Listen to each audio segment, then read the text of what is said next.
Thursday, April 4, Our High Priest. What Jesus did for us on the cross enables him also to intercede for us in heaven. Our resurrected Lord is our great high priest, providing everything we need to be saved and to live in God's kingdom forever. Read Hebrews 4, verses 15 to 16, and chapter 7, verse 25. How do these verses give us assurance in a world of temptation, suffering, disease, and death? First of all, Hebrews 4, beginning at verse 15.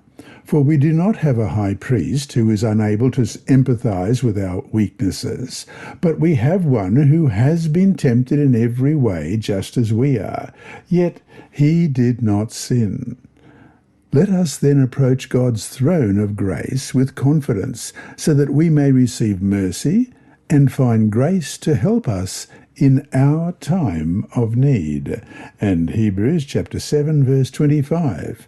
Therefore he is able to save completely those who come to God through him, because he always lives to intercede for them. The text says that he was in all points tempted as we are, yet without sin, in Hebrews 4:15, and it adds, let us therefore come boldly, that means confidently, to the throne of grace, that we may obtain mercy and find grace to help in time of need, in verse 16. To state it very simply, Jesus presents us before the universe as clothed in his righteousness, saved by his death, and redeemed through his blood. Everything we should have been, he was. In Christ there is no condemnation for the sins of our past. In Christ our guilt is gone, and through his mighty intercession the grip of sin on our lives is broken. The chains that bind us are loosed, and we are free. Read John 17, verses 24 to 26. What is Christ's longing desire in the great controversy between good and evil? John 17, beginning at verse 24.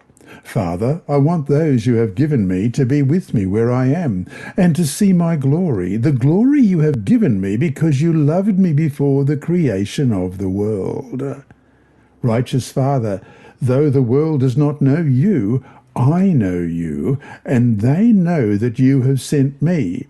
I have made you known to them, and will continue to make you known, in order that the love you have for me may be in them, and that I myself may be in them. Writing in The Great Controversy, pages 501 and 502, Ellen White says, when the great sacrifice had been consummated, Christ ascended on high, refusing the adoration of angels until he had presented the request, I will that they also, whom thou hast given me, be with me where I am, John 17:24. Then with inexpressible love and power came forth the answer from the Father's throne. Let all the angels of God worship him, Hebrews 1 verse 6. Not a stain rested upon Jesus, his humiliation. To him a name that is above every name. End of quote. Jesus wants more than anything else for us to be with him in heaven. The desire of his heart, the reason for his death and intercession, is to save us. Do you have a special need in your life? Tell it to Jesus. Where there is sorrow, he brings comfort. Where there is fear, he brings peace. Where there is guilt, he brings forgiveness. Where there is weakness, he brings strength. And so to finish today, why do you think Christ sacrificed himself for us? What makes us so valuable to him? This lesson was read by Dr. Percy Harrold for Christian Services for the Blind.